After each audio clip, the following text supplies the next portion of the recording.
In section 60, we have another example of where Tennyson um, says his grief for the loss of his friend Hallam is like another situation that you or I might be more familiar with.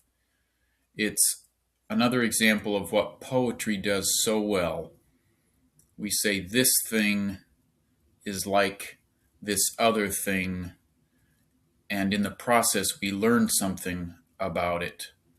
Um, and Tennyson has done it already in this poem, and he does it so well. So one question you could ask yourself is, how does this comparison help you relate to Tennyson's grief? In this time, he's going to compare himself to like a poor girl, a working class girl who has to stay back in the village, but whose heart is set on one whose rank exceeds her own. So she loves,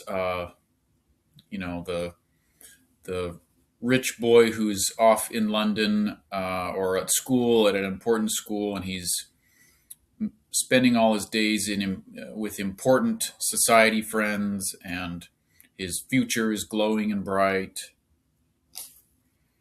And she's stuck back in the village.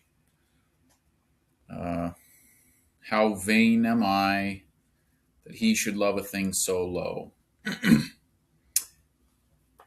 One thing that this relationship differs from the relationship between Tennyson and Hallam is that, in theory, this wealthy, successful young man could at any point go back to the village to find the poor girl, but he chooses not to.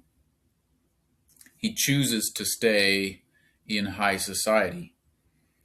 And I think Tennyson, to some extent, I think that he feels a little bit that way about Hallam, that if Hallam really wanted to, he could pierce the veil that covers the earth and communicate with Tennyson.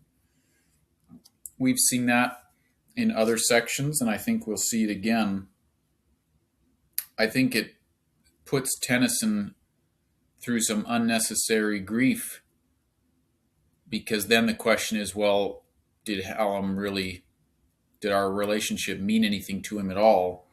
Whereas that's not, that question doesn't have to arise, but he asks it nonetheless, and this example kind of forces that question. So here it is, section 60. He passed, a soul of nobler tone. My spirit loved and loves him yet, like some poor girl whose heart is set on one whose rank exceeds her own. He, mixing with his proper sphere, she finds the baseness of her lot, half jealous of she knows not what, and envying all that meet him there.